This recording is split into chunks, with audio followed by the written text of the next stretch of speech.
champion, 3-time defending champion at Tasmania.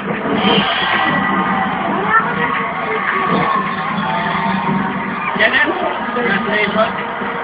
Harap ka sa defending champion. Nitong nakaraang linggo ay maraming tips na natanggap ang ating mga defending champions kung paano pa nilang mapapaganda ang kanilang mga performance at maiba sa daan-daang dance group sa bansa. Ano ang kanilang pakiramdam sa pagkakakulang ng kanilang talento? Alamin natin ang lahat sa kanila. Sa totoo lang po, sa mga comment po ng judges sa amin, talaga pong nagbibigay, sila po yung nagbibigay ng tips para makatulong sa amin. Kung manalo kayo tonight, just na pagkatian nyo at gagawin, maghanap kayo sa isang magaling na choreographer. Para pagkalik nyo dito, meron kayo papakita sa kakaiba. Parang na-challenge po kami na dapat sundin talaga sila na gato dapat ang gawin nyo para rin po sa amin yung sinasabi nila. Kaya po nakaisip ng concept. Isa-isa po kami nagsasuggest kung anong kanya isasuggest, sa kanya isasuggest kung anong maangas, kung ano pa yung pagsasundan, yun na po ang naming final decision para ayun na po ang i-concept namin. Hoping for top scores as they aim for win number 4. Please give it up for 3-time defending champion, Tasmania!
Three-time defending champion, Tasmania.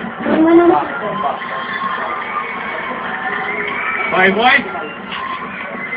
Here's your mic. Bayani, welcome back! Bagamat ngayon ko lang kayo napanood, ay hindi na ako magtataka kung bakit ang apat na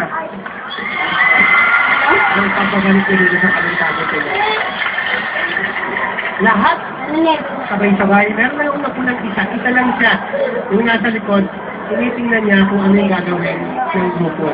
Mas maganda kasi pag sumasayaw, lahat kasi ganito, lahat kayo nakapokus sa harapan, hindi lumilingon dun sa katabi niyo, pero sabay-sabay kayong sumayaw. Kumbaga pakiramdaman. Magandang laban ko, magandang laban at sinisiguro ko na mahihirapan ang magbuburado kung sino ang nanalo sa inyo ng Singing Condor. Dahil talagang kayo at siya ay pareho.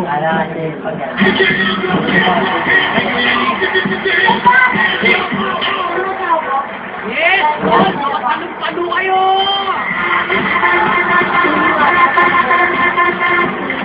Ganyan talaga yung may amin pumimilas talaga. Wah! Wah! Wah! Ang nagkakapumabot, no? Pero clamping eh. That's clamping, no? Mula nung simulan yung dito sa Pilipinas, parang kaliwat sa atin, makikita mo clamping. Pero, at nakita ko yung video naman, sabi nga ni Direk, o si ano na, may bago. In all fairness, may bago naman sa nakita ko yung kasi may story ang idol eh.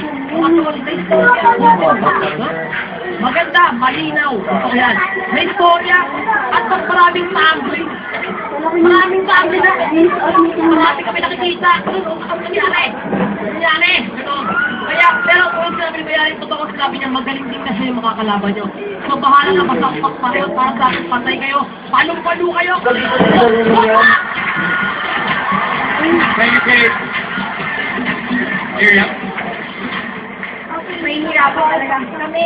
Yung mga judges dito, hirap ng malamang inherent sigurado. Ganun din. Magaling kayo. Kung una nagsusulat pa ako, for a while, nakatutok ko talaga ako sa inyo. Maganda, binago niyo yung costume, binago niyo yung concept mo dahil ba merong bullet na, tsaka merong storya. Magaling. Nothing movement mo. Lahat kayo talagang ramdamin niyo yung music. Magaling kayo mag-engage sa audience. Nagpapakagat sa akin ang lahat. Magaling. Good luck sa inyo. Kasi magaling ikaw, magaling kayo sa kayong nanalo ng ganina. So, kung sino naman ang ni Lord na manalo. Good luck. Magaling kayo. Thank you, Miriam. Jack Man. Kapag nanonood ka ng mga content sa kanya, kadalasan, it's just a series of movements, music, and this, for a long time, ngayon na tuloy ako nakakita na tinatawag na dance drama. It reminds me so much, yung eksenang yan, reminds me so much of yung isa-eksena sa pelikula o na Broadway play, yung West Side Story. Na nag-away ang dalawang gang. Maganda, may konsepto, may dalawang actually parehong mataba. No? Dalawang gang sa nag-aaway na eventually na malinaw na nahuli din at namatay din lahat. Malinaw ang storya sa pamamagitan ng movement and using modern movement. At dahil dyan! Nahihirapan ako. Yun lang po. Thank you, Dirk Manny. Tasmania, maraming salamat sa iyong performance. Okay, ito, alam niyo na ang susunod na gagawin. Bilang champion, please step to my right. Tasmania, tawagin natin ang ating challenger. Ang inyong friend, si Kenneth, the singing vendor. Kenneth, sa aking kalawa. May laban ba ang ating challenger si Kenneth, the singing vendor, sa galing sayawan ng ating defending champion, ang Tasmania? Ilang minuto na lang ay malalaman na natin ang resulta ng ating kompetisyon. Kaya huwag kayo maalis. Ito ang inyong paboritong talent show on television.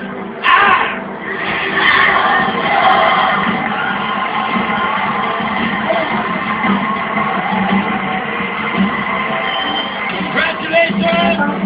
Sino mas pumusyon? Sino ang pinaport? Dito naman ang kampiyon. Ngayon ang nag-port. Boses naman ang Diyos. O ikakamaroon. Titigil ang Diyos sa aming pagtatapos.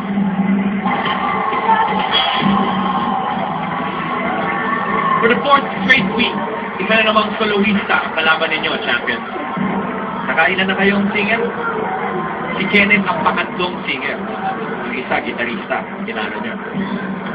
So, good luck. Tasmania. Kapag nanalo kayo ngayon, ibig sabihin, pang-apat na panalo nyo na. That's halfway to the Hall of Fame. At ang total nyo, kung sakasakali, ay magiging 200,000 pesos. The champion, good luck. 50,000 pesos!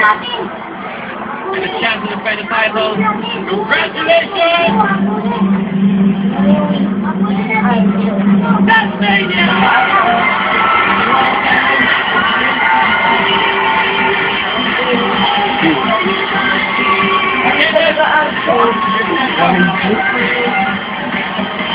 Salamat, joining. Thank you.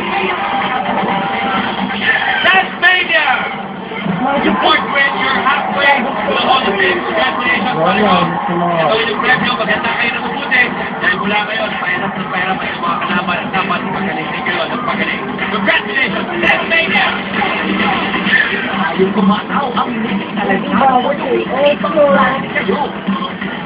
At mayroon sa tawin, ito ay patigyo. Ang ibang sarap at saka ng Big Energy Drink. Ayaw na sarap, ayaw sa energy.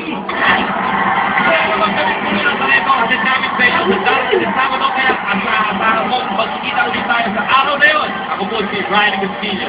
At ito ang pinakamalaking kanso ng Pilipinas, ang nag-iisang!